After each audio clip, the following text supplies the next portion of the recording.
kid on the block. Hold all your bets, here's where the buck stops. See, first of all, I'm stepping out on my own. About time I elevated to claim my own throne. Success in my blood, call it homegrown. Puerto Rican testosterone. Power and money got me crazy cocky. No longer need you, Poppy. I know you're mad because you can't stop me. And if you wonder how this player done scooped your honey, I think she smell my cologne, it's called brand new money. Making major moves, man, ain't a damn thing funny. Pimpin' hood rats to Playboy bunnies. They see the... They see it, they see it.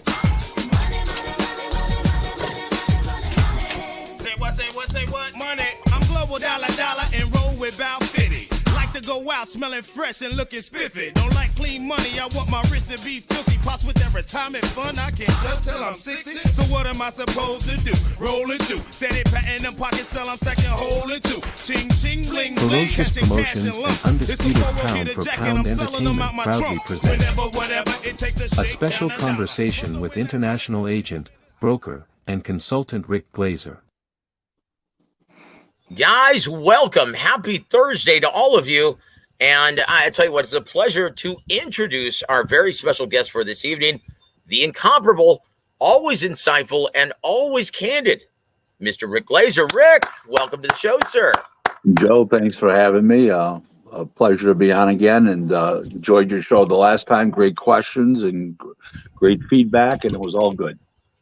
Well, God bless you, brother. And as soon as we get more members in the chat, we're going to actually be firing away questions tonight from our extended family members in the chat and part of the YouTube boxing community.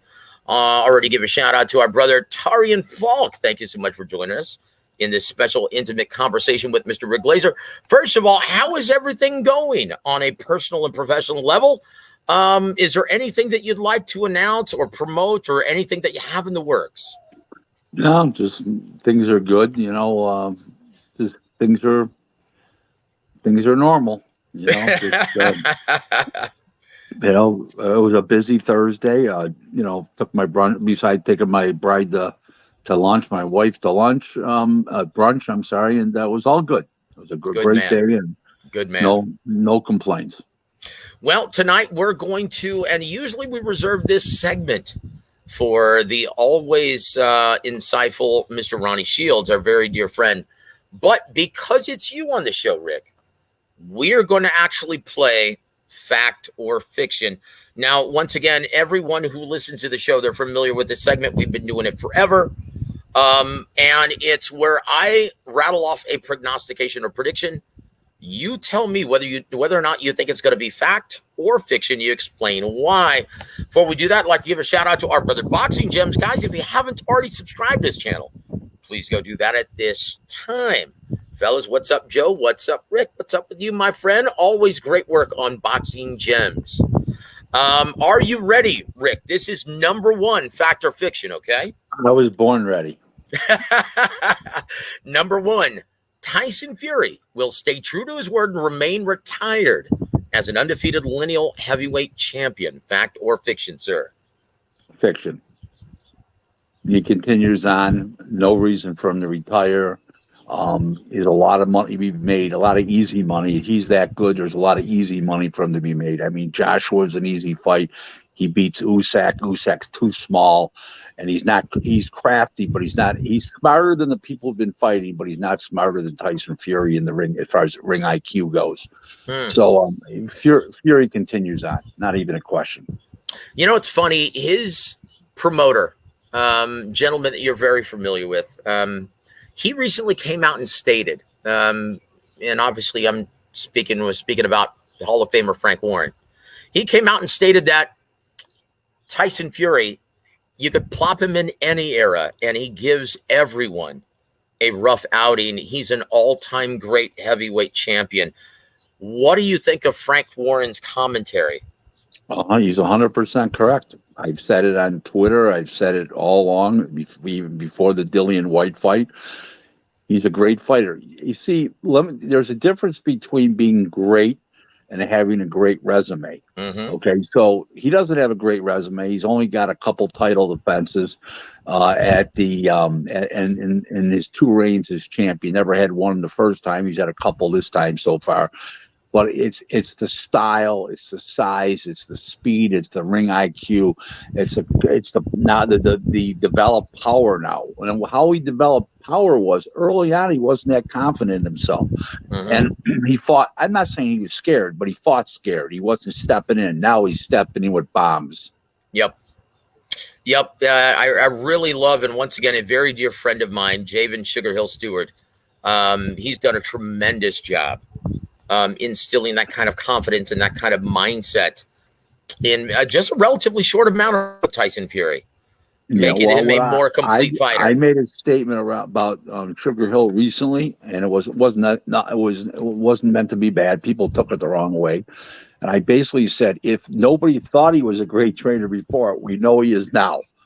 So people thought it was an insult. No, it was a compliment. Of course it is, and I can understand why you said that, because I had the pleasure and privilege of working with Emanuel Stewart before he passed away, doing all of his live broadcasts and calling all of his little club fights and regional fights, and that's how I became good friends with Javen. And you're absolutely right. Most people within the industry, they did not give Javen the kind of respect that he deserved because he was consistently viewed in Emanuel Stewart's shadow. And it just, it's no fault of anyone's. It just happened that way. But before we move forward, let's give a shout out to several other of our dear friends and extended family members in the chat. Our brother Rightside joins us. Salute, Joe. Panel in chat. Salute to you, my friend. Also, our brother Andrew Charles. Salutes to you, my friend. And Torian Falk says, Rick, the truth teller Glaser. Boy, I tell you what, he calls it like he sees it. And many people and fans, and he's guilty of this, right? Rick is guilty of this. He may not tell you what you want to hear, but he's going to tell you the truth. So before we move forward in fact or fiction, Rick, I'm going to let you explain this, right? And I'm going to read a tweet from your Twitter page, right? It says this. The real Spence Ugas pay-per-view number is so low. I need to think about releasing it. I'm thick-skinned, but the hate will come flying at me in quantity. I will say it's shockingly low. I couldn't even imagine it could possibly be this low. Not a good futuristic look for pay-per-view in boxing, end quote. Would you like to clarify everything you meant from that, and we'll give you the opportunity to expound on your statement, sir? Well, it's a horrible number. Now, Showtime does not do the pay-per-view numbers. Their pay-per-views do not do the numbers that Fox would do for a Spence fight, because they don't have the reach that Fox does, because of Fox Sports and because of the 2 Fox Sports stations, and because of the over terrestrial regular cable television, where Showtime is premium pay. And despite being owned by CBS has not participated in any way in helping boost the pay-per-view. Yep. So they're working behind the 8 ball greatly. I think that had a lot to do with the bad performance of the pay-per-view.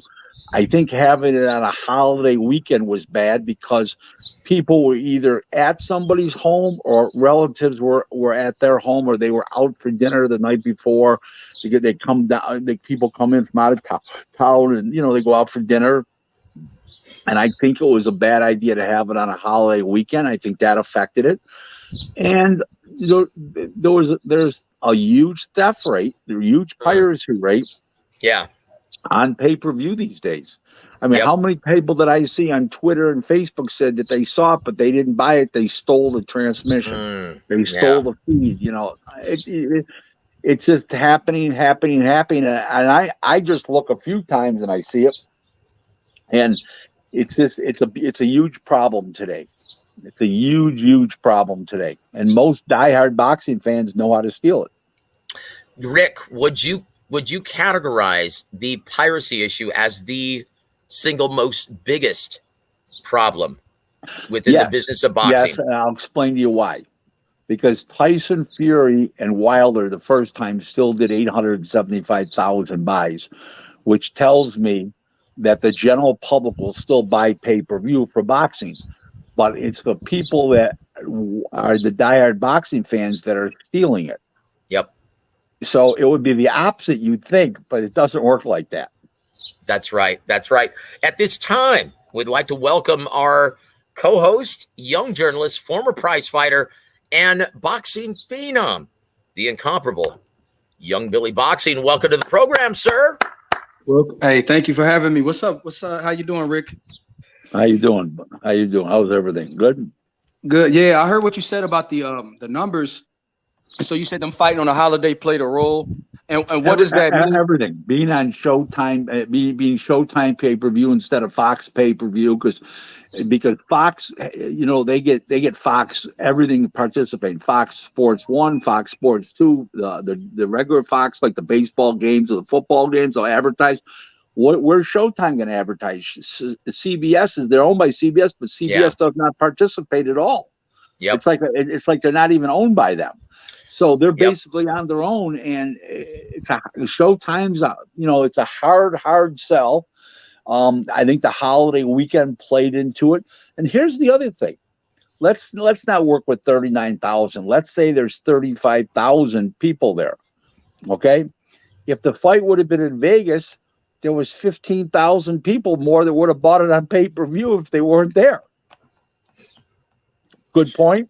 Yes, excellent point. Now, before we go any further, Rick, and past this topic, I'm going to read a tweet because obviously you don't feel comfortable disclosing the number because you're all about the health of the sport. And if it's something that isn't necessarily a good thing for the health of boxing, you don't want any part of it. Well, I will expose it if it can be improved where people are failing the sport. I'll call people out all day long if they're failing the sport. I call it crimes against boxing.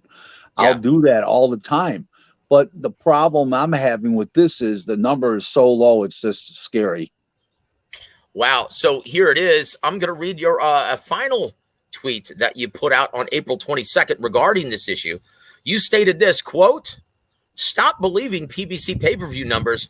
Spence Ugas didn't do near 240,000. That was floated to the media as the pay-per-view bombed. Showtime Steven Espinosa stopped putting out pay-per-view numbers years ago as he saw that I had the real numbers. We'll have the real number maybe today." And you eventually did indeed get that real number. But you're not happy disclosing that at this time, are you? It's bad. No, it's bad. Let's put it this way. It did over 100,000. Okay, but less than 200,000, and it's not in the high 190s or 180s or anything like that. It's bad. Say it ain't so. Rick, 240 was scary to me because the first numbers I heard were 400,000, and people were floating that around on the internet. No. The Fannin Lemon, whoever the Fannin guy, he put out 500,000, and these guys are nuts. The 240 was floated to the press by the spin master, Heyman spin master Tim Smith. It's not a realistic number. If you've ever noticed, when they fake the numbers, it's always in the 200s or more, as it was for Charlo. The Charlo brothers did like 77 or 78,000 when they did that double header. When they did that double header, they're all lies. I know what the number. I know, but here's the thing. Why they're stupid, about it, is because they always make it go over 200,000, even if it did, 100, 105, 110, 120, 150, whatever. They always make it some too crazy. So now, have you ever heard of a pay-per-view number? Yes, 240,000. No. How did it land on 240? Could land on 141, 142. Why do they always put a round number? Come on, guys. It's a fake number. People ask me where I get what my source is for my number. Okay. Yep.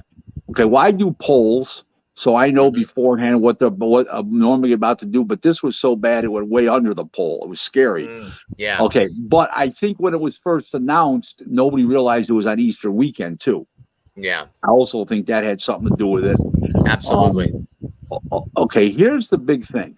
Okay, my source is a retired TV executive that is a attorney in the TV industry. He gets the numbers for everything that starts out on TV, including the streaming numbers. Now, if it's only on streaming, like ESPN did with the Porter Crawford fight, no, he doesn't have those numbers. Okay, but he does. If it starts out on TV, he has them, and it includes the streaming too. Okay, so that he does sponsorship deals, advertising deals, TV contracts. He does it every day. He's a huge lawyer in that industry, and he's a former TV executive. So, it's a very official source. It's not somebody even in boxing. It's not even in boxing. Indeed. So what you're saying then is the number given to you by this entertainment lawyer, correct? He's well, he's not an entertainment. He just TV lawyer. He doesn't do movies. He doesn't do actors. Just TV. Very good. Okay. Well, so the number that you're disclosing or that you're talking about, it's not predominantly the direct streaming number to Showtime, because if they got no, you misunderstood. If the TV is on TV, it includes the streaming total number. But if it's on like ESPN Plus, where it's not on regular TV at all, then he doesn't get the number. So let me ask you then, what percentage? Because that's a big difference. What percentage of this number that you have was predominantly what percentage of it was direct streaming link to the Showtime app? Because they get 100%. Actually, I didn't even ask. Oh, okay. Never. Yeah, that's a big difference. They get 100% of those proceeds rather than having to divide that or share that with the cable and distribution method. Let's give you a clue. If it was 30%, it was still bad. It was 30% that was streaming, and they got 100% revenue. It was still bad. Wow. Believe me, it really bit the bullet. Wow. I tell you what, so Sid UK, we're gonna give a shout out to some of our extended members, family members in the queue. Sid UK says, salute everyone. Anyone taking Rick's comments on Sugar Hill as a negative is deficient in brain cells. Rick's a cool guy and a straight shooter. Yes, Thank he is. You. Thank you. Also want to give a shout out to our brother Rodney Evans. Thank you. He says, Kingpin Crawford. Thank you for joining us, my friend. We'll also ask Big Rick what his thoughts are on an seemingly imminent Terrence Crawford versus Errol Spence Jr. showdown.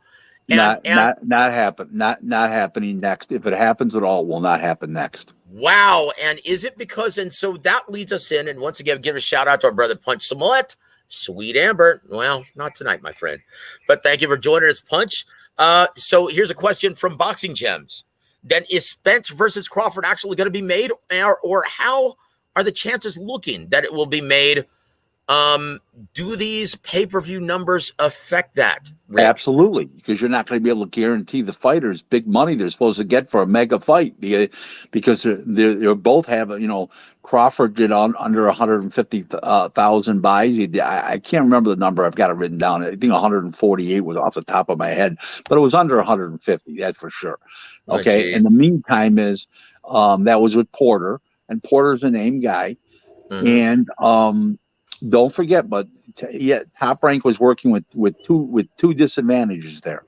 They were working with the disadvantage that you had to buy ESPN subscription to go buy the pay-per-view, and it was only on the app. It wasn't on TV. Yep. That's not good either. Nope. Okay. Nope. So they were working with a big disadvantage. But like you said, they got 100% of ESPN got 100% of the revenue rather than split it up with the cable and satellite providers. I don't think the fight happens next. I think I'm pretty sure that Thurman's going to end up fighting Spence, and I'm pretty sure that Crawford will end up fighting Garcia, Danny Garcia. That is, maybe next year they fight. I'm not confident of Earl taking this fight, and I'm not wanting this fight, period. And I'm not confident that Crawford will take the money accepted because the pay-per-view numbers are so low. The guaranteed revenues won't be there unless some TV network or streaming thing guarantees them the big revenue. It's pretty hard for me to see this thing really, really happening. Yeah, Rick, if numbers are indeed that low, no network is going to guarantee the kind of money that Terrence Crawford and Errol Spence are both looking for, which is more than likely a $10 million purse, respectively, right? Well, I think 10 million a piece. Yep. They're saying 70, 70, 30, all this crazy horse shit. You know what? Spence just proved something to the world. He needs Crawford just as bad as Crawford needs him. That's it. Yep. So indeed. And saying that, what do you think how is that good news for Terrence Crawford that Spence didn't do as well as people thought he would do? No, in one way it is, in one way it's the other. He can command more. He can command a better percentage than before, but the dollars aren't going to be there to guarantee either fighter that big money that they're supposed to get for a mega fight. This is a mega fight in everybody that cares minds, but to the general public, most guys don't know Errol Spence and Terrence Crawford. I'm going to give you an example, okay? So I have two brother-in-laws. One's in his 50s, one's in his 60s, and they're sharp guys. They watch NBA basketball. They watch the baseball, the Yankees. They watch every football game.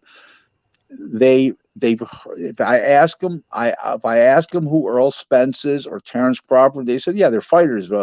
What weight are they at? They'll probe. In other words, because they really don't know. But if you ask them about Canelo, Tyson Fury, Anthony Joshua, Lomachenko, even, they all know who he is. They all know who those fighters are.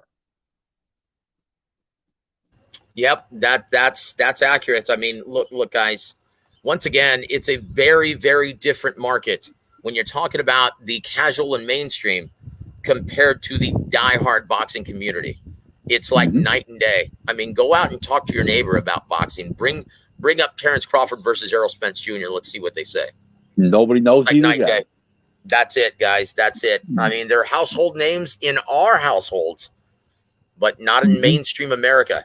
But guys, let's move forward. I'll also give a shout out to our brother, Lance Meyer. Thank you so much for joining us. So Tarian says, is it horrible, Rick? Like less than 100,000? Oh, no. I already said it was over 100 and less than 200. I already said that.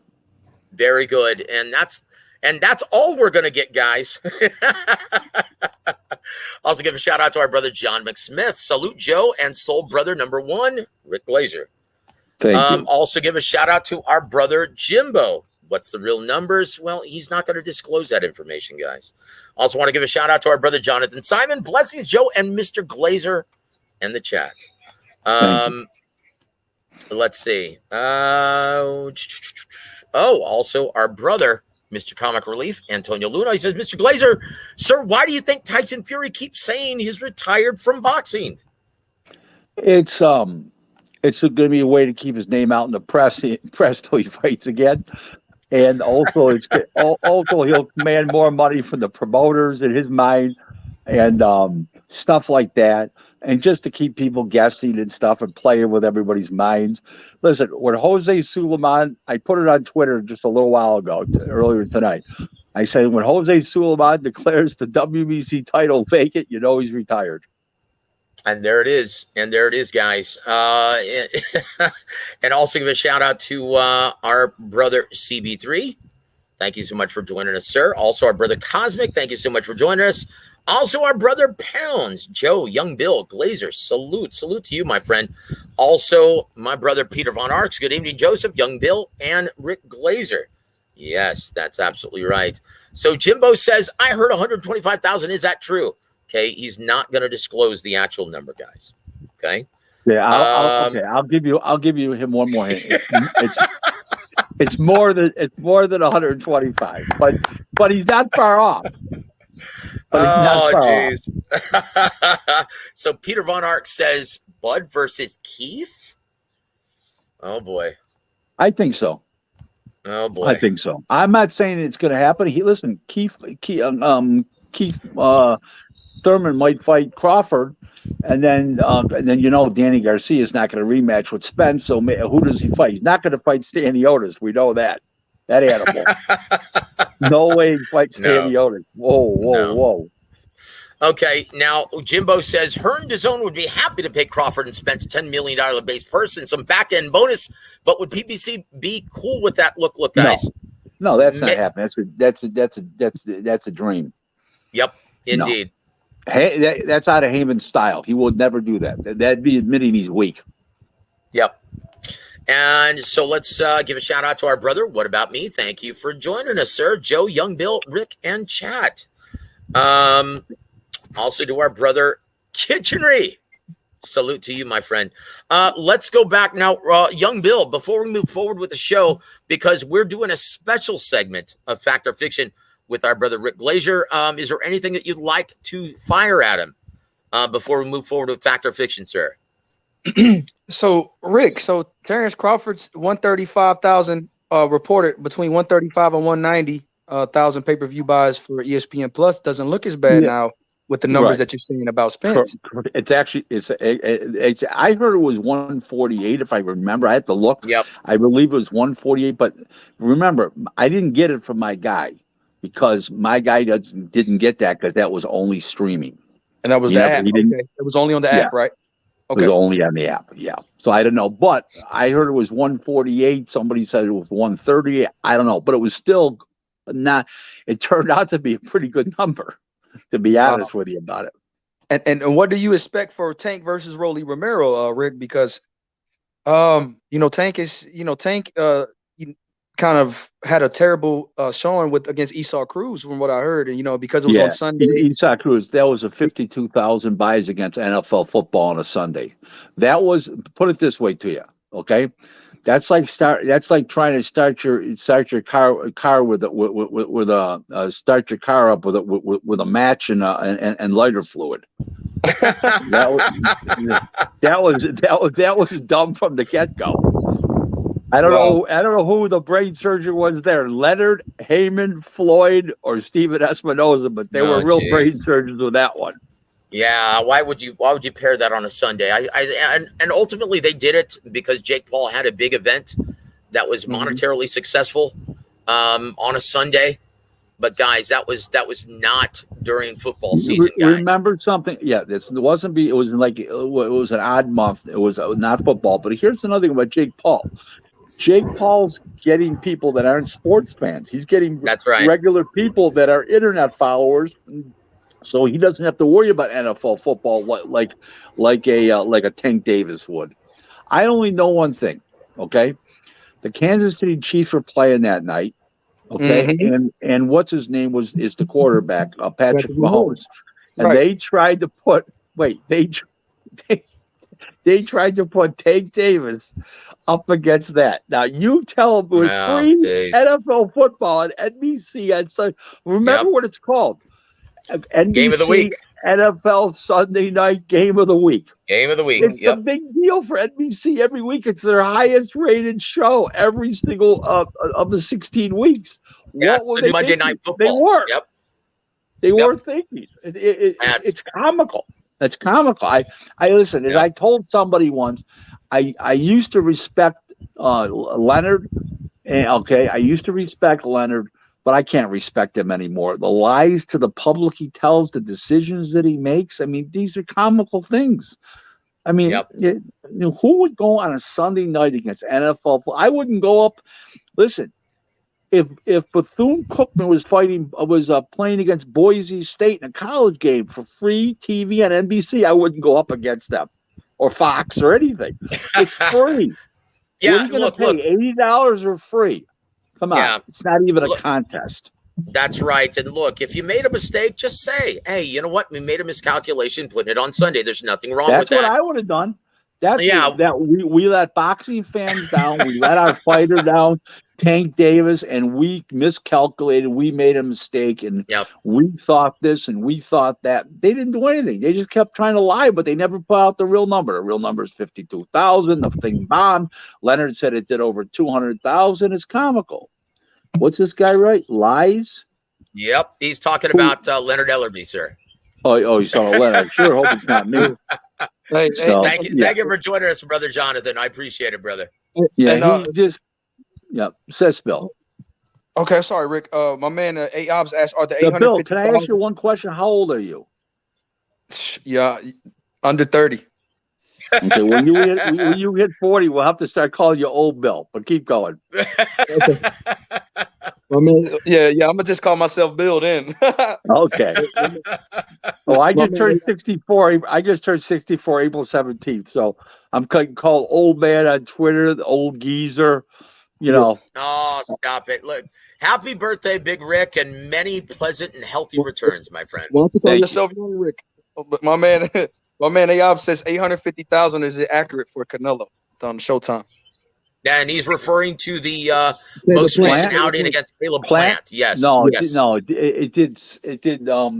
He didn't lie by a lot there. They only lied by like 10%. It did 778, I believe it was, something like that. It was below 777, 778, something like that. It wasn't a huge lie. It was a lie, but not a huge lie. Yep. Also want to give a shout out to our brother Toby Bartlett. Salute Joe, Rick, Young Billy, and the chat. Salute to you, Toby. Thank you for always joining us and supporting the program, sir. Jonathan Simon clarifies his statement saying Leonard Ellerby been stretching the truth. Yes. That is seems to be the case. Well, I tell you what, let's go back to Fact or Fiction. We're on number 2. Now, once again, guys, this is something that all of our extended family members, they understand that this is a designated game strictly for Coach Ronnie Shields. But because Big Rick is on the show, we're extending this. I want to hear what he has to say on Fact or Fiction. Number 2, Deontay Wilder will resurface later this year and take on the winner of Joe Joyce versus Joseph Parker for the vacant WBC Heavyweight Championship. Fact or Fiction, Rick? Fiction. You think that's it for Deontay Wilder? You think that's a wrap? No, he might come back. Don't get me wrong, but he ain't fighting Joe Joyce or Joe Parker. That ain't happen. Especially if Joe Joyce wins, because he's got a great jab and he's got a great chin, and he'll screw up everything Wilder brings to the table. You know, it's funny. Emmanuel Stewart used to always say, if you've got these 3 things, you can go very far in the heavyweight division. If you got a good chin, great jab, and power, you can go far in the heavyweight division. And that seems to be the case with Joe Joyce, the juggernaut. He's not the quickest heavyweight in the division. It's a funny thing. He's not quick, but he's still got a great jab. That's right. He's got an excellent jab. Yep. Yeah, he punches in with the jab in between your punches. He's sharp. Yep, absolutely. And so let's go to number 3. Fact or Fiction, Big Rick. Mike Tyson will not be found guilty of any long-term assault charges for his indiscretion on an airplane. Fact or Fiction, nothing's going to happen. Nothing's going to happen. It's all fiction. It's all bull. It's not everything's fine. What did you think of that development in the Mile High Club, so to speak? What took Mike so long? What I didn't know. I mean, the guy was teed off for a few minutes, and then Mike let him have it with both barrels. I mean, come on, the guy deserved it. He's the guy's got a long criminal record. He's a jerk off. Yeah. And that's what we came to find out, that he actually has a long criminal record. He was a jerk off. Right. And there it is. So number 4, Rick, Jesse Bam Rodriguez will get KO'd by Sor Rungvisai on June 25th in San Antonio, Texas. Fact or Fiction? Fiction. Bam's the real deal. I put up on Twitter today, I said, if Bam beats Sor Rungvisai, he will have, at age 22, he'll have a better record, better resume than Demetrius Andrade has at age 34. Wow. So. You know what? And that's not far off. But I tell you what, though, we're looking forward to May 21st. We're looking forward to Zach Parker getting in the ring with Demetrius Andrade. It should be a great evening of boxing. A ton of events going on that night. In fact, you're helping out with Zach Parker in his camp, aren't you? Yeah, I supplied 2 sparring partners for them. Mm-hmm. That fight just like one of them, like a twin to Andrade. So they're both of the same height. The other guy is not a twin, but he's a good left-hander who's smart and slick. Where the other guy's fast, slick. They're both 6 foot tall, just like Andrade. Perfect guys. Matter of fact, the people that I'm dealing with in England, the manager and the trainer, both guys are enthralled with the guys I got them. So it's another satisfied client. What can I tell you? And there you have it. There you have it. Just for our listeners, would you like to clarify what it is exactly that you do for the sport of boxing and the boxing community? I'm an international agent, broker, and consultant. I advise promoters, TV networks, fighters themselves, casinos, attorneys, TV production companies, anything to do with professional boxing. I render advice for a small fee. And also I broker deals every day internationally, in the United States and internationally, big around the world. 80% of my business is overseas around the world. And because here's why. There's a great chance that 2 promoters in the United States know each other and they don't need me to get a fighter. They know who the fighter is around here and stuff like that, or they can make a deal amongst themselves. Where internationally, like a guy needs a guy to fight this bantamweight world champion. Oh, I got a guy from this country. I make the call, and I broker a deal and get 10%. That's how the business works. That's how I work, and it works out very well. I don't take any money from fighters unless I have a contract to advise them. If I'm just brokering a deal, I take the money from the promoter who asked me. So in other words, let's say the fight's $100,000 and he calls me up and says, hey, listen, I need a heavyweight to fight such and such, 100,000. And I said, and I won't forget your fee on top, So I go out and pay the guy 100 and I get 10,000 from the promoter. This doesn't affect the fighter because if the fighter was to call directly or the manager, they'd only get the 100,000. So it's what I call self-developed. And there it is. And there it is. I tell you what, our brother Jimbo, he says, Rick, Joyce would skull bleep Wilder. Oh, yeah. What do you think of that? Oh, yeah. Don't forget one thing, guys.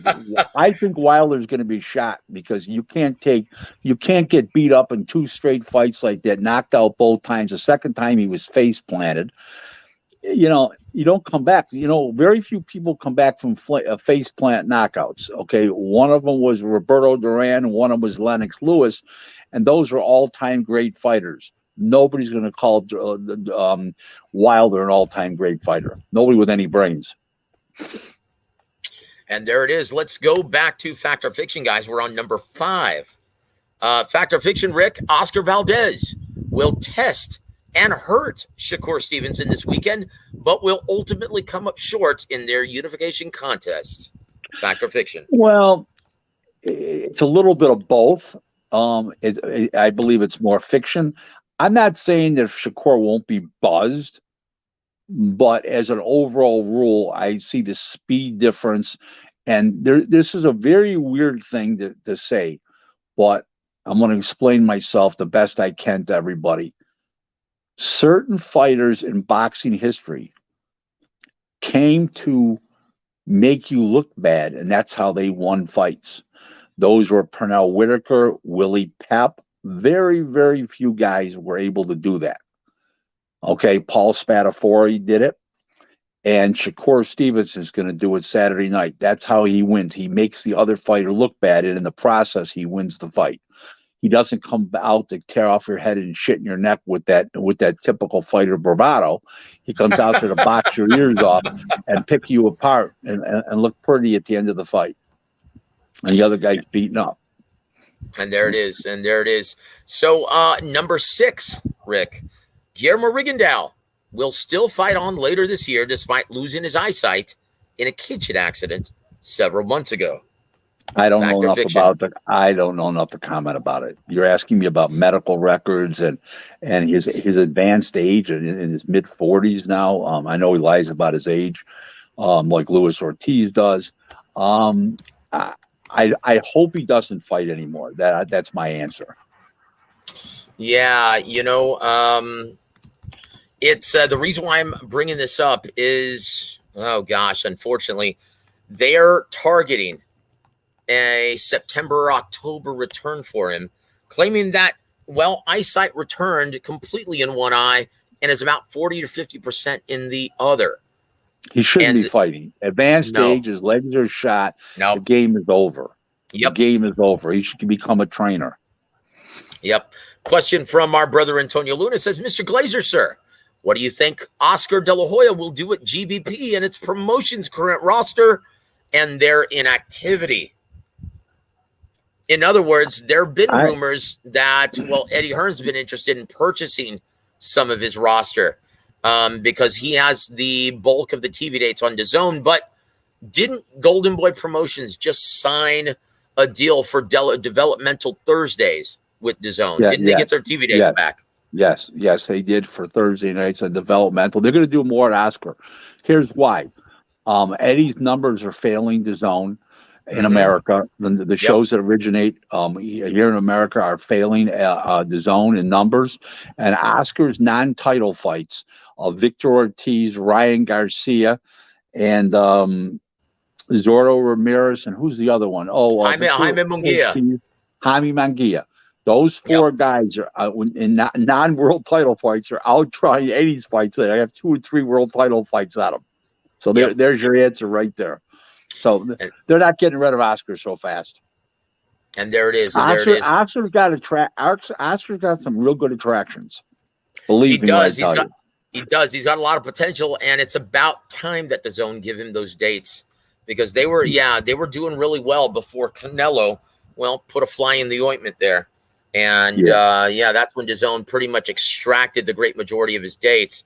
And for a roster of 80 plus fighters, that's just that's hard to deal with. You can't continue to grow your talent pool. So I tell you what, our brother Big Luke from New York says, Rick, will good shows return to Verona, New York? Well, the scum-sucking pig Lou DiBella's got a show there on the weekend of the Hall of Fame. I don't know I don't know if they are going to return or not. I don't know if they're going to be just once a year on Hall of Fame weekend. I don't know what they're doing up there. It's a hot mess. I used to do shows up there from 98 to 2006 maybe. I don't know what years, about 8 years, 9 years. And I used to do shows up there. Mike Akery and I used to do shows up there. I was the matchmaker. We put on some good shows. Had big names in there. And we had Razor Ruddock. We had Hector Camacho. We had Shannon Briggs as main event. We had some really good main events.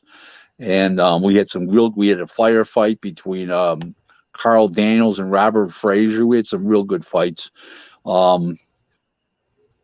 It's just, I don't know. They're a hot mess up there. They need to talk to me on what to put up there and draw people. They just don't get it. But yeah. Well, I tell you what, young Bill, before we move forward with Fact or Fiction, do you have anything for Big Rick Glaser? Well, Big Rick, man. So you're working with Zach Parker, and you said he had 2 sparring partners that were 6 feet. I'm not working with the fighter himself. I work with the manager. Okay. So do you predict that Zach Parker is going to pull off the upset of Boo Boo Andre? Yeah. Mm-hmm. Wow. I honestly do.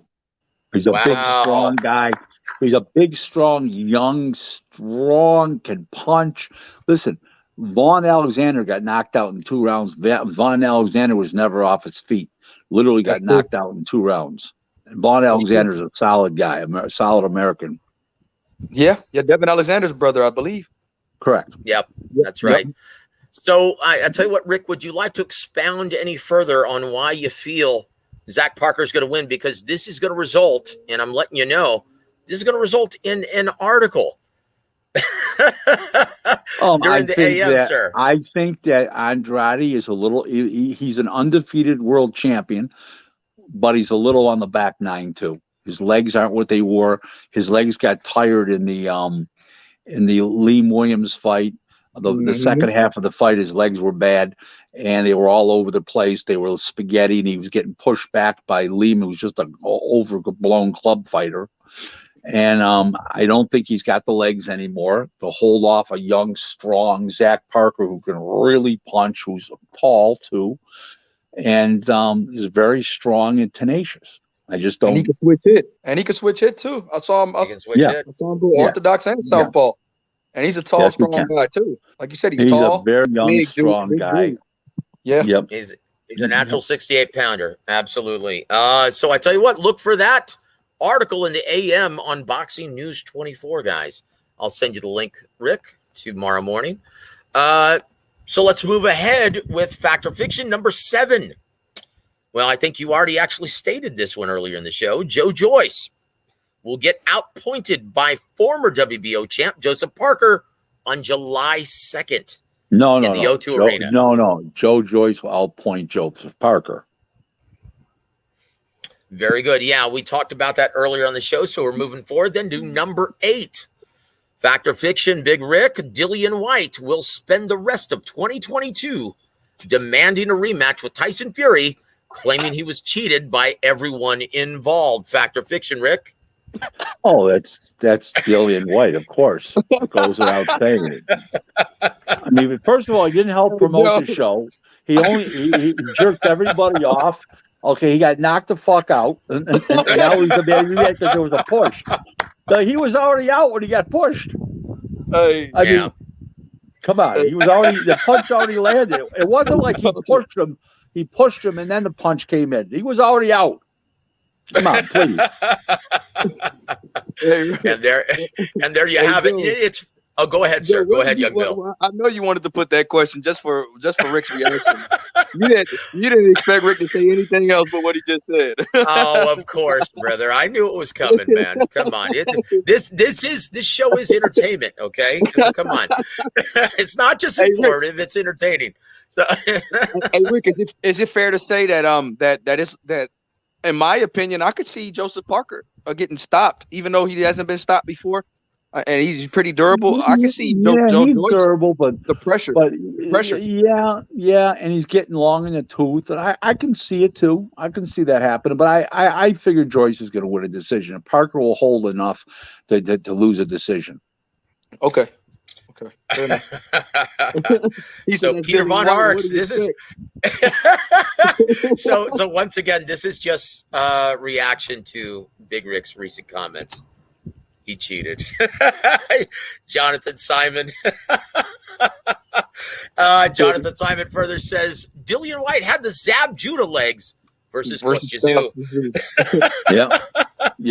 Keep talking. I just gotta get something. You keep talking. Indeed. Thank you so much for joining us, Big Rick. And guys, if you have any more questions for Mr. Rick Glaser, we should be on. We're going to try to cut it short. We're going to ask him if he can spend a little bit longer on the show. Rick, how much longer can you stay on the program, sir? As long as you want me to be. Well, I tell you what, can we shoot for the 90-minute mark? How about you, young Bill? Yeah, of course. Fine. Very good. We're going to shoot then for the 90-minute mark, okay? So we're almost at 60 minutes. We're at 48 minutes. So let's guys, if you have any questions for the 4-decade boxing professional, please let it fly, guys. We'll ask him on the air. So let's move on. Fact or Fiction number 9. Larry Holmes will successfully co-train Trevor Bryant to defeat heavily favored Daniel Dubois on June 11th. Fact Trevor or Fiction, Bryant's Rick? got a better shot of getting pregnant in the ring that night than he does of beating Daniel Dubois.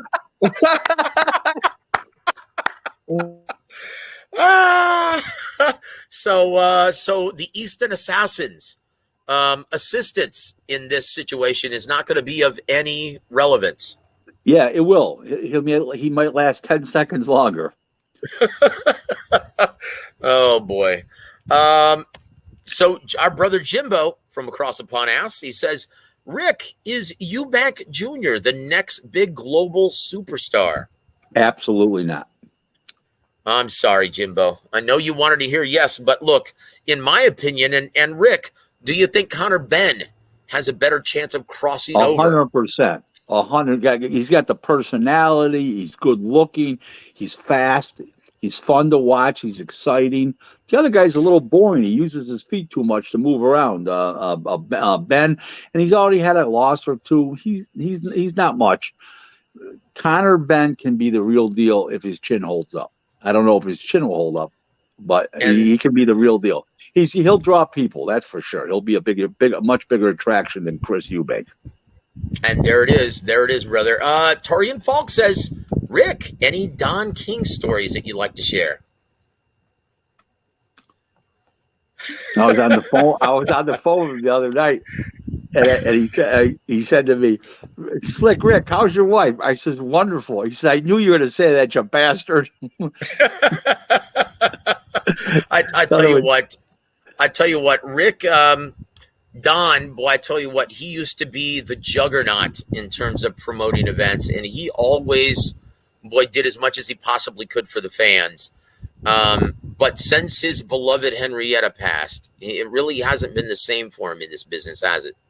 No, you're right. You're right. But I'll tell you how much it meant to Don about making good fights for the fans. So the regular matchmaker, Al Banani for Don. This is back in Al Banani. Yep. I don't know what year it was, 2012. I could look it up. I was the matchmaker for a Showbox show Don was doing in Vegas. And Don asked me to do the matches for him. I says, Don, no problem. I'll do them, because Banani was still the matchmaker, but he was training a fighter. I don't know, maybe Divorce Cloud. I can't remember who it was. And he said to me, he says, Rick, Slick Rick, I want to tell you, I know you're good at what you do, but you better make good fights for the fans. They're paying their hard-earned money to get in here, and I don't want no shit. I want good fights. There it is. I says, Don, what happens if your guys are laying on the deck when the night's over? He says, fuck it. If they can't hold their heads up and fight, I want good fights for the fans. He was adamant about it. So then I got one of his guys drilled in the main event. Drilled, right? Oh, boy. And I got him drilled, and Angelo, whatever, he was a Cuban kid. I got him drilled. He was undefeated. He was in the main event. Dad comes up to me and looks at me. He says, "Don't say a word. Was the fight great?" He says, "Yes, it was." I says, "Well, that's what you wanted." So he was good with it. You know what? Yeah, I mean, matchmaking is really tough. And especially if a guy is not a huge commercial attraction. There's, according to Don Warwick Chargan, my mentor, and God rest his soul, he always had two roles as a promoter and matchmaker. One, protect your ticket sellers. Two, if you don't have a ticket seller, and if a guy can't sell tickets, his guy is in a ratings draw, you have no choice but to stick him in tough. And Don King knew that as well. Yeah. Right. If they can't sell tickets, they're not attractions. They can't sell tickets. You might as well have them fight and put them in the fight of the night, because they don't mean nothing if they win or lose. That's right. And that's the only chance you have of improving someone's level of attraction is by sticking them in tough. Yeah. So tell you what, guys, thank you so much for all your questions. Here's from Hyphy. Rick, you can answer this if you'd like. Rick, can Rick spill any details about his recent international trip? Sure. Ask me the questions. I'll tell you all about it. Well, I tell you what, let's get your thoughts on a very controversial topic at this time. And it seems to be the hold on. boxing. Wait. Is it the other DK, not Don King, but the other DK? Yes, sir. I'm referring to the other DK. Thank you very much. One that seems to have the entire boxing community divided. Now, once again, you have a very, controversial take on Mr. Daniel Kinahan, don't you, Rick? Yes, I do. Would you like to expound on that, sir? Sure. First of all I will say that Daniel's a friend. Daniel's a business associate, has been a business associate of mine since last year. And I really like the guy as a person. I really like the guy as a businessman. I really like the guy as a boxing guy. And he's a man of his word. And I'm not just talking about money. When he says somebody's going to be on a show or you're going to do this, or you're going to do that, or I'm going to do this for you. It always, and it doesn't even, I'm not even talking about money. I'm just saying, putting a good word in for me with certain people around the globe, where like he's the advisor and they have a manager, and I'll tell the manager, hey, get your sparring partners from this guy here. He's the best. And everything he's ever said has come true. So I can't complain in any way about Daniel as a person, as a businessman, and as a boxing guy. Great guy. I spent quality time with him when I was over in Dubai in March. I was over there for 12 days, my wife and I. My take on the legalities of the situation are that everybody is entitled to be innocent till proven guilty in any country of democracy, number one. And we are dealing with countries of democracy, United States, Ireland, the UK, the Netherlands, for instance, Spain. He's innocent till proven guilty as far as I'm concerned. And I think he's getting tarred and feathered by this $5 million bounty. My question is that I'd like to know is, where is the United States' involvement in this whole thing? There's never been, he hasn't been accused of importing drugs into the United States. He hasn't promoted any shows in the United States. He's represented fighters here. There's no criminal charges against him here. Where does the United States have the legal standing to put a $5 million? Why would they get involved? Why would they put a $5 million bounty on each one? Daniel, the brother, and the father. That's $15 million.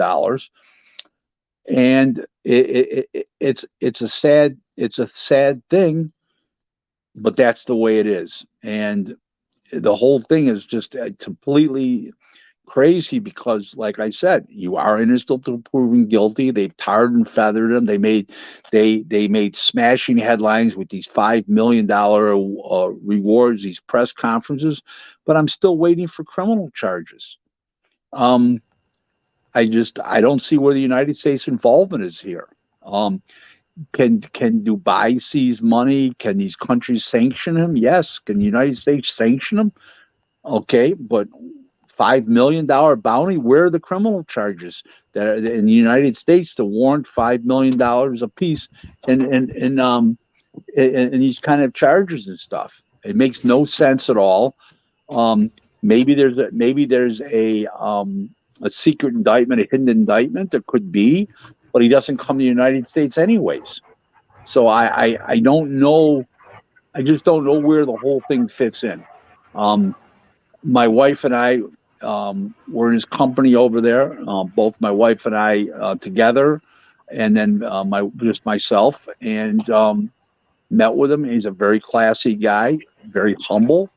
And I have nothing but admiration for the guy as far as what he's done and the representation he's given professional fighters, where he's maximized their income by representing to the fullest. When I started doing business with Daniel, we did have one fighter together, which he has since given me because of the I brought him the fighter to do something partnership with, and he just said to me, when this thing dinged down, here's the fighter.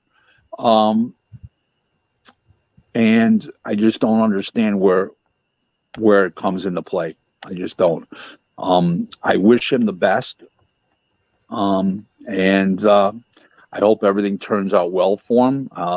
Like I said, I have nothing. I hope he returns to boxing. I hope this thing gets cleared up and he returns to boxing. If he gets indicted and he gets sentenced to prison and stuff, that's another life he's been leading that I'm not associated with and I don't know about, but just what I've read. But I know one thing, it's very sensationalized. So no matter what he's done, it's definitely sensationalized.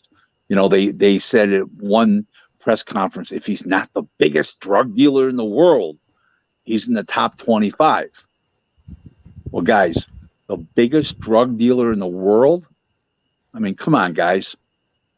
They got to stop. That's fictional. Even top 25 would be a hard press.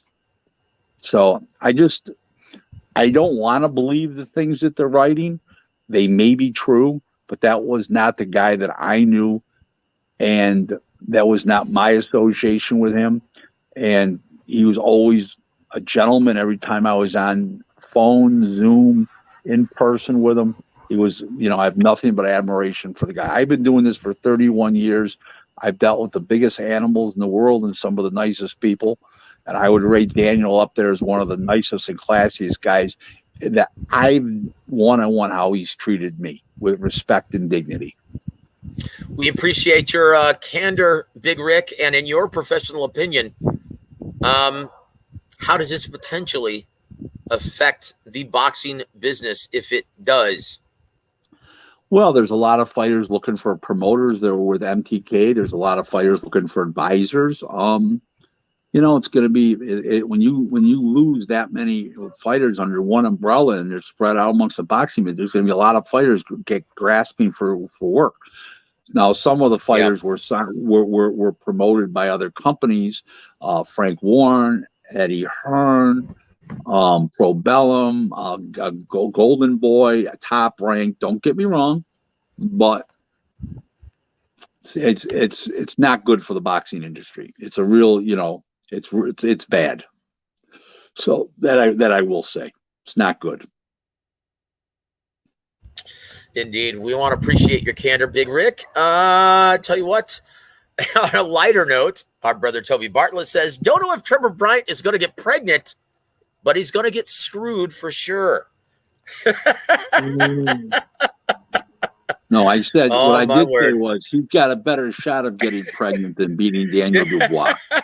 He ain't getting pregnant, brother. Of course, and he ain't beating Daniel Dubois. Of course, brother. Of course. Our brother Jonathan Simon says, Mr. Glaser, do we have more HBO boxing after dark type fighters than pay-per-view fighters today? And that's a huge 100%. And that's a huge problem within the sport. There was always that hierarchy in programming where it was very easy for mainstream and casual audiences to understand where the talent pool was, where the different levels were. When you saw guys initially trying to make names for themselves on HBO and Showtime, you would see them on Showbox. Then you'd see them on HBO Boxing After Dark, and then you'd see them seemingly graduate to HBO Championship Boxing, Showtime Championship Boxing. It was always easier for the mainstream and casual fan to follow. So why aren't we seeing that now, Rick, on ESPN, on DAZN? We don't seemingly have that difference in programming or that hierarchy, do we? And is that what we need within the sport of boxing again? We do. The fighters that are in the hierarchy of boxing right now would be Tyson Fury, and Canelo, AJ are like the three big ones off the top of my head. And I would say Usyk because he's going to make, a minimum of, 30 million for his next fight, 35 million. So I would say him too.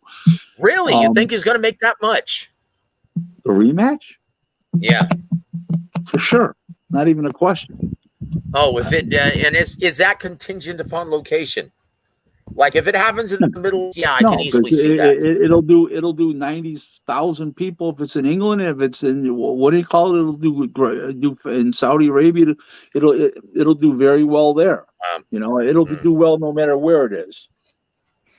That's gonna be interesting. Young Bill, do you have anything for Big Rick? Yes, Rick. Well, my man Hyphy says, is PBC on their last leg since they burned out about 5 networks already?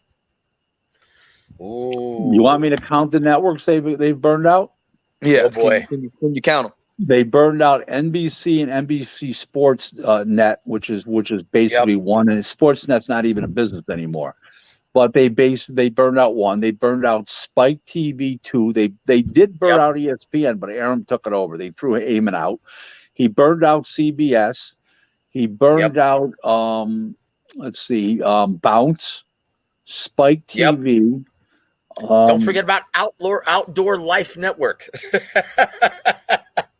Yeah, I don't know. I don't know if he did that one. I don't know. I don't remember exactly, but he burned out an awful lot of. Yeah, I know Spike, ESPN. Now Fox. Now he's burned out Fox. Fox is dead in the water for him. That's a big one. They might come back in with somebody else, but for him, they're dead with him.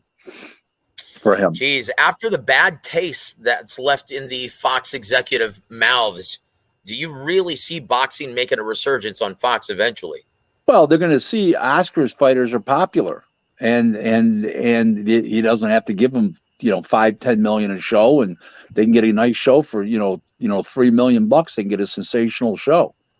So, Heyman planted his flag with Showtime, and when Espinoza leaves, that game is over. That's my opinion. Indeed. I think Torian Falk has the beat. Says PBC waited too long to let Tom Brown take over matchmaking. Yeah, I don't think that has Tom's a quality guy, but I don't think that has anything to do with it. That has zero to do with it. Just such shitty fights, his fights don't lead to anything. Fights are supposed to lead to fights. So in other words, the main event fights, the main event and the co-main event are on the same night, and then they fight each other next. And next they're going to fight each other. The winner of these 4 guys are going to fight each other the next time on such and such a date. Fights don't lead to fights with PBC. That's huge. Yeah, it's huge in this industry. That's how you build attractions. That's how you build matchups. That's how you build ratings. That's it. Our brother Sid UK, he says, I know people who know Daniel Kinahan personally. Media talks about him but forgets about Hunter Biden's laptop. DK is good for boxing, and it scares promoters that he isn't money hungry like the old boys club. Right. He's about the fighter. He told me when I started working with him, when I was going to work with some fighters, is Rick, we're here to protect the fighters, get them the most amount of money. Okay, I know they got to fight people, but our job is to get them the most amount of money. And and he was nothing but gracious. Really likes fighters a lot. I mean, his best friend used to be Matt Macklin. That's how he got boxing. That's right, Matthew Macklin. That's right. There's your answer. Yep. Torian Falk says, Rick, what'll it take for women's boxing to take off in America like it took off in the UK? Boxing's the 7th sport in the United States in itself, let alone women's boxing. It's not going to. It's just like women's basketball in college compared to men's. There's 64-team tournament compared to the men's, the NCAA championships, March Madness. It just doesn't do the numbers. Yep. And you know what? And I find it rather insulting, Rick, that guys like Eddie Hearn and Jake Paul they'll flat out say you're a misogynist if you don't support women's boxing and you don't like women's boxing. And it's like, look, man, listen, I've got my own personal tastes and preferences, just like every fan does. And if we don't gravitate or want to support that, certain matchups, certain fights, and that product, it doesn't make us misogynistic. I'm an old school guy. They can call it male chauvinist. They can call me a male chauvinist pig or whatever they want to call me. I'll admit to all that. I want my woman dressed up and looking pretty, not getting smacked in the face on national TV. And there you have it. Service. And there you have it. Well, so there you go, Terian. So Big Luke says, from New York, he says, what's Buffalo's biggest Rick? Rick James or Rick Glaser? Come on. Well, he spelled my name wrong. I must be not so big because he spelled my name wrong with it. Okay, but Rick James was. Here's the thing about Rick James. It's really weird if I tell you this. When he was in Buffalo, living here, he was a nobody. Yep. He wasn't big till he went out to California. Then he would come back once in a blue moon. He was never really big in Buffalo. He became big in the sense that we listened to his music, but he was never big when he was here. When he lived here, he was just, matter of fact, his name wasn't even James. It was Rick Johnson. Yep. So just the way it is, a great talent. Don't get me wrong. A great talent. Nothing but respect for him. I know his brother, Leroy Johnson. He's an attorney here, comes from a good family. But he wasn't as big here as you'd think he would be. I'll put it that. Terrence Crawford is bigger in Omaha than Rick James was in Buffalo. How's that? And there it is. And there it is. I tell you what, Peter Von Arx, he says, women's boxing? I'll watch it, but it's women's boxing. So, and he also says, agreed with Rick with your thoughts on the female category of the sport. Mm-hmm. Our sister Karma Serene. I'd rather see my woman look pretty than get hit in the face on national TV. And that's what was that? I didn't hear you. No, I was just repeating what you said. You said I'd rather see my woman looking pretty than getting hit in national TV.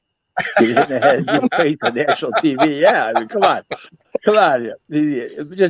It's gruesome. Come on now. Yeah, guys. You know. And there it is. And there it is. You know what? In my opinion, and once again, it's just not a very good product compared to what I'm used to seeing. It's like, you know what? I don't necessarily like watching club shows because I like high level boxing. I like being a part of the events, and I like, working for some of these fighters. I like club shows. I like club shows for one reason. Two reasons actually. I like grassroots boxing because it's like politics. It all starts locally. That's the primary reason. Yep. Locally, but here's the second reason. You can find a gem on a club show. That is true. William Joppy was discovered on a club show level. You know what I mean? That he wasn't a big name when he came out of the amateurs, and it's quite a few people over the years that have come out. Tony the Tiger Lopez. Tony the Tiger Lopez became a champion from the club circuit. Yep, 100%. You're absolutely right. My point is Paul Spadafora. Paul Spadafora as well in Pennsylvania. Mm-hmm. Yep. Yep. See, so my point is just like that. I mean, you get great fighters like Amanda Serrano, excellent fighter, but those fighters are very few and far in between. Most of the time, the product isn't at the same level that we're going to see in Shakur Stevenson versus Oscar Valdez. And I'm sorry, but for me, recognizing that doesn't make me misogynistic. No, and that's it. That's my point. It makes you a person of common sense and general intelligence and in reality. So I tell you what, we move on then to fact or fiction, and the final one, number 10, bringing up and staying in line with Stevenson versus Valdez, as well as Serrano versus Taylor. Number 10, Rick, fact or fiction, Stevenson versus Valdez will prove to have a much larger TV audience than Serrano versus Taylor this Saturday night. Not even fact comparable. Or fiction. Not even comparable. I mean, one's going to be on an app that's going to be for diehard fans only. The other one's on ESPN, ESPN Plus, and ESPN Deportes. They got all the bases covered. Not even a contest. Yeah, and once again, guys, if you want to support Amanda Serrano versus Katie Taylor, hey, and if that's your cup of tea, go right ahead. You know what? We fully have fun doing it. I can support both, even though I'm not into women's boxing. I could. Absolutely. Because there'll be other fights on the show I'm going to want to see too, but I can watch the TV, and I can have it on my app, on my cell phone right there, and I can watch two things at one time. Okay. The last time I looked at two things at one time was before I was married. I was out with a girl and I was looking at another girl and I got caught. So oh boy. The thing is from Big Rick, man. What?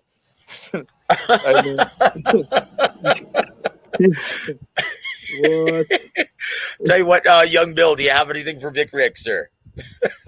Well, no, people keep asking about this Bud Crawford, and real rap. I hate to break it to you, my man Rick doesn't think it's going to happen anytime soon. He doesn't think it's happening this year. Let me put that on the screen. I'm not saying it's not. I don't think it's going to happen, but it could happen next year. But it does not happen next. I just don't see it. Yeah, and oh gosh, based on these sobering Errol Spence Jr., Yordenis Ugas numbers, Yeah, it doesn't look like a network like Showtime is going to guarantee. So, Rick, let me ask you something regarding. What's this question? What's this question here? It says, where are we with the Errol Spence versus Bud Crawford fight? I would like to believe it happened this year. Can you clarify from your point of view why or why not it happens? I think he wasn't on earlier because I already did this, but we'll go over. That's right. Yep. We'll go over for the late comers. Ready? Thank you, Rick. I don't think it happens this year. I don't see it happening this year. And could it happen next year? Yeah, of course it could happen. But I think this year you're going to see Thurman possibly fight one of the two. If Thurman fights Crawford, Danny Garcia, then Crawford will fight. Spence will fight somebody else. If Spence fights Thurman, then Crawford can fight Danny Garcia. But it will not happen next. There's no way. And there it is, guys. And there it is. I'll tell you what, Rick. So going back to PBC, now it looks like they only have one platform right now with over 200. They still have on their roster over 250 fighters, Rick? PBC? I heard they do, but there's a lot of disgruntled fighters. I'm going to tell you the biggest myth about PBC. Ready? Go ahead, sir. First of all, Heyman makes them sign contracts that they can't complain about them publicly. Yep, I knew that. That's number one. That's number one. Yep. Number two is the people that are saying, thank you, Al Heyman. Thank you. My kids love you. My wife loves you. Those are the 25 schmucks you see on TV. The rest of them are powdered in salt, jerking off. Yep. and they're not happy, but they can't complain because they signed agreements where they can't publicly disparage the networks, Al Heyman Enterprises, Tom Brown, TGB, all this stuff. Yep. Come on, guys. It's so phony. It really is. It's very phony. And my friend, if they have 250 fighters and 25 are waving around TV, that means that's 10%. That means there's 225,000 fighters, 225 fighters that are unhappy. Just to let you know. Yep. And giving you a little lesson in math there, guys. Yeah. So that was my question, Big Rick. What is the future hold for PBC? They only have one platform and not enough dates to feed that entire roster of fighters. Let's see how long Steven Espinoza stays there at Showtime, and let's see what the next guy would probably clean slate and bring somebody else in, or do something with multiple promoters like they used to do there at Showtime. We'll see. Mm-hmm. But it doesn't look good. No, he needs to develop his own network, or I shouldn't say network, his own app. Do something, because it's failing slowly. People say, well, he's still in business. You said years ago he's going to go out of business. I said, listen, guys, he changed his whole format around. He went from free boxing to pay-per-view and premium television. What's free now? Nothing. Okay, Fox is dead. Okay, and he's not paying the fighters the ridiculous money that he used to pay them, because it ain't there. Because the Wide-L Reed money was pissed away. Yep. Oh, in a big hurry, Rick. Have you ever heard of any promotional company mowing through that kind of money that quickly? In 30 months to blow that kind of money? No, ever. That's the largest ever. Jeez. Yeah, it was sickening, Rick. So let me ask you something. I haven't heard anything from this recently, but have you heard anything from Al Heyman's discussion with Paramount Plus? Well, Paramount Plus is part of CBS, which is part of Viacom. They own Showtime. I haven't heard anything positive about it in a long time, and I think with the under 200,000 ratings that they're doing on Showtime and the lousy pay-per-view numbers, why would Paramount want to get involved? Yeah, jeez. And like you said, Rick, it's easy to piss away money that ain't yours. Yep. Correct. That's it, guys. It's a real quandary that Al Heyman has built for himself at PBC. And once again, they really needed this Errol Spence Jr. versus Yordenis Ugas pay-per-view to work out in the worst way. Oh. And according to Rick Glaser, boy, it didn't. Not so much. Now, how likely is it for Tyson Fury not to fight again at heavyweight in boxing? I know the exhibition fights are he was even entertaining those after the fight with Francis Ngannou. But what's the chances in your mind that he's going to fight again? He's fighting. Come on. I believe Listen, it. he just got. Listen, let me do the math for you. He just got his mandatory out of the way. Now he can fight Humpty Dumpty next and get away with it because he just threw 94,000 people. So he can fight Humpty Dumpty next and get away with it because he just splashed Dillian Whitehouse spectacularly. A real safe guy who can't punch from some weird country. I mean, he can fight anybody he wants to. Why would he retire? It's ridiculous. That's what I was thinking. That's what I was. I thought it was BS too. I thought it was to jack the let me prices ask you a up. question. Does anybody really think after what they saw do to Dillian White the other night and what he did to Wilder that Joshua's got any kind of prayer? Remember one thing. Nope. Remember one thing. This is the big difference between Tyson Fury and Joshua. Forget about mental resolve. Forget about good looks. Forget about body beautiful compared to not so body beautiful. Here's it ready. Okay. Joshua never has a plan B and he has no resolve. Fury got off the deck 4 times, twice in one round with Wilder. He's got balls down to his ankles. He's a wheelbarrow to carry him. And he's got a great plan B all the time. Mm-hmm. And there it is. I tell you what, Rick, and the final 8 minutes remaining on the program, we want to rattle off some events coming up on the boxing schedule. Get your thoughts, whether or not you're going to tune in, and who do you like in these fights? Okay. First of all, is my signal okay? Can you guys hear me? Am I coming in and out? Oh yeah, you're coming like you're standing next to me. I wish you were. I'd slap you twice. I'm kidding you. Thank you, Big Rick. I appreciate it, brother. What do you think about the underwhelming? Because for Canelo fight to be 9 days away, for me, it doesn't have the buzz that a normal Canelo fight would have for me. I don't know. It doesn't, but it's all right because they just have finished with one big fight that was on pay-per-view. Now they got a big fight this weekend. Once this clears up, then they're going to go heavy into the advertising starting on Tuesday. After all the buzz is over on Sunday and Monday, Tuesday they'll start hyping up the fight big time. Yeah, fight week it's always normal for things to start picking up during fight week. That's what it's gelling with the hype and the PR. Correct. Yeah, and that's when all the mainstream media is going to be showing up in Vegas. All the mainstream media. I like Shakur. I like Shakur by decision. Pretty one-sided. I like Canelo by decision in a good fight, but he wins by decision. What other fight you want to ask me? Well, here it comes. Jermell Charlo, May 14th. Versus Brian Castano in the rematch for undisputed junior middleweight supremacy. Charlo should win because he's the better athlete, and in a rematch, the better athlete makes the adjustments, is able to make the better adjustments. Very good. And does Jaron Boots Ennis in the co-main event, does he have any problems with Custio Clayton of Canada? No, not at all. Also, Big Rick, what are your thoughts on that same day? Gilberto Zurdo Ramirez, well, not really taking on a who's who at 175 pounds and fighting Dominic Boesel. From Germany. Yeah, he's a solid guy, but he's not beating Zurdo Ramirez. He's got too big for him, too much reach. Got the jab. He's smart, slick. There's no way that. There's no way that southpaw. There's no way that's slick went with that. There's no way the German beats him, but the German will give him a solid fight.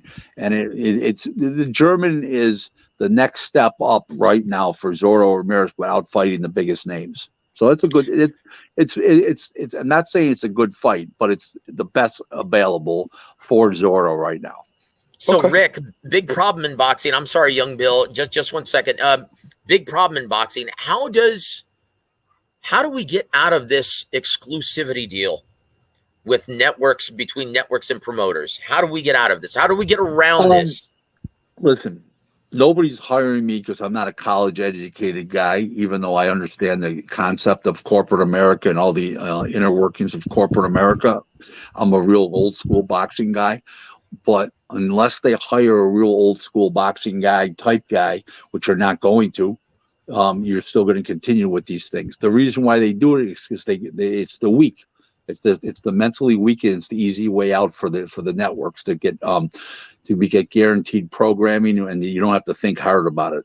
The promoter does what he wants to do, and that's bad. It's bad for boxing, and it's bad for the networks. It's bad for the fans. I hate to say this, and I know you're not a huge fan of Big Lou DiBella, but I will say this: boxing was much healthier when you had a network executive like Big Lou DiBella at HBO holding these promoters' feet to the fire. That's what's sorely missing. I don't agree with that, Joe. He didn't hold his feet to the fire. That was business back then. The business changed when Heyman came along and started offering everybody shit. You're talking about Lou DiBella was there from 92 to 2001, or 2000. I'm sorry, 2000. He was there for eight years and his role. And it was a different era back then. Fighters fought. Heyman ruined it. That's why I said Al Heyman is the great ruination of professional boxing in America. He tried to do that in Europe. They threw him out in the UK. The TV saw what he was putting down and run him off. And there it is. And so that's why Hearn is consistent in saying that he has a terrible relationship with Al Heyman and PBC. Absolutely. Okay, very good.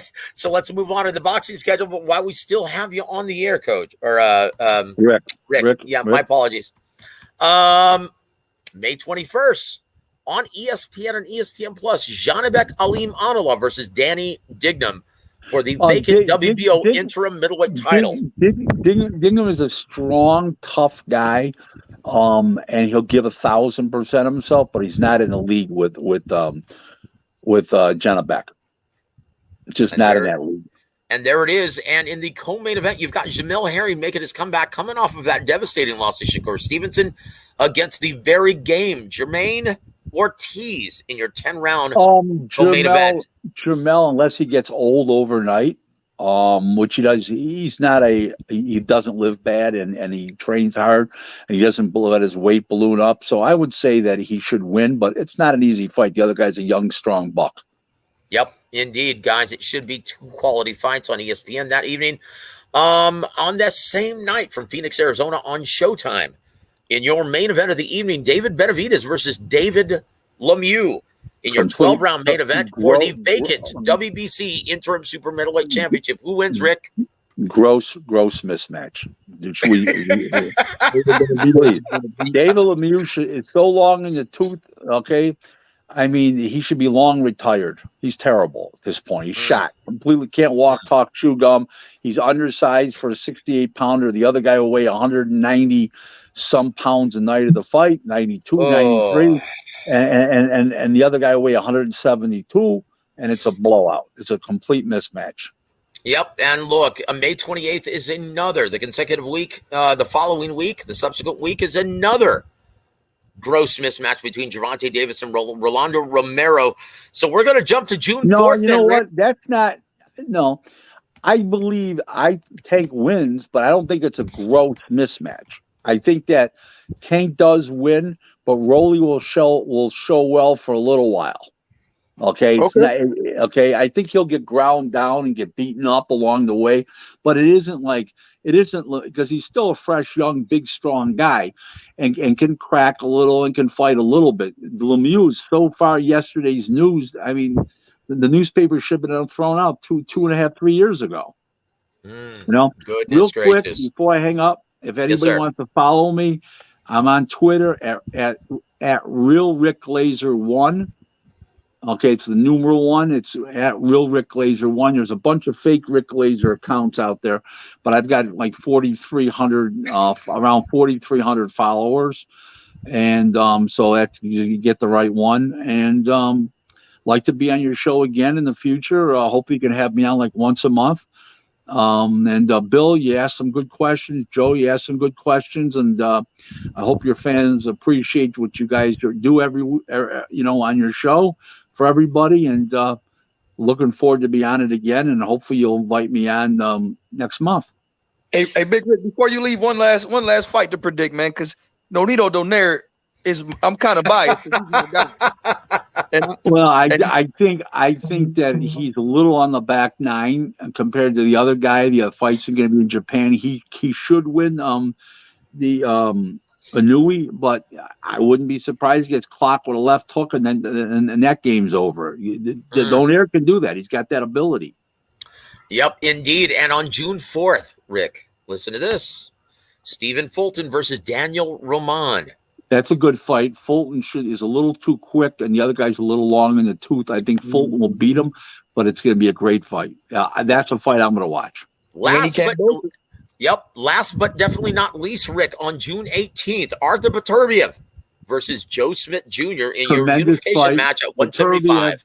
Beterbiev doesn't have the legs anymore that he had. He can't back up. He can't pivot. Joe Smith's a strong guy who can punch and is tenacious, and I wouldn't be surprised to see an upset in that fight. It's no walk in the park for it's no walk in the park. Well, Brad Goodman, matchmaker, would agree with that. He actually likes Joe Smith Jr. in this fight. No, I do too. I do too. Hey, Rick, Devin Haney or Kambosos? Too far in advance right now, but right now, this second, if I had to pick George Kambosos wins, but as it gets closer, I'll know more, find out more, and I'll give you guys. I'll let you guys know. But you'll have me on before June 4th because we're only in April. Absolutely, only one big Rick Glaser. Thank you. And there it is. And once again, Antonio Luna says, "Awesome show tonight, gentlemen. Thank you so much for being a part of it, Antonio." So, Rick, do you have any parting shots for our listening audience, sir? Yeah. No matter what day, what year it is, what day of the week it is, what time it is, Lou DiBella is still a scum-sucking pig. Young Bill, do you have any parting shots for our listening audience, sir? Or anything left for Big Rick? It was a pleasure meeting you, Big Rick. And yeah, it would be awesome to have you on once a month, man. Because, follow me on Twitter at Real Rick Glaser 1. Okay? Got you. Thank you very much, Very good. everybody. Guys, on behalf of Mr. Rick Glaser and Young Bill, I'm Joseph Heron. You've been listening to War Week Radio. Have a wonderful evening, everybody. Here comes the money. Here we go. Money talk. Here comes the money. Dollar, dollar. Dollar, dollar. Ching, ching, bling, bling, got the chatter. You ain't talking money, then your talking don't matter. Ching, ching, bling, bling, patent pockets. We take the dollar, dollar, can a damn soul stop it. Here comes the new kid on the block. Hold all your bets, here's where the buck stops. See, first of all, I'm stepping out on my own. About time I elevated to claim my own throne. Success in my blood, call it homegrown. Puerto Rican testosterone. Power and money got me crazy cocky. No longer need you, Poppy. I know you're mad because you can't stop me. And if you wonder how this player done scooped your honey, I think she smell my cologne, it's called brand new money. Making major moves, man, ain't a damn thing funny. Pimpin' hood rats to Playboy bunnies. They see the... They see it, they see it. Say what? Money. I'm global dollar and roll with Bow 50. Like to go out smelling fresh and looking spiffy. Don't like clean money, I want my wrist to be filthy. Pops with that retirement fund, I can't touch till I'm 60. So what am I supposed to do? Roll and do. Set it, pat in them pockets, sell, I'm stacking hole and two. Ching, ching, bling, bling, Ferocious catching cash Promotions and lump. and Undisputed It's a Pound for jacket, Pound I'm selling them out Entertainment my proudly trunk. present Whenever, it takes a special conversation with international agent, broker, and consultant Rick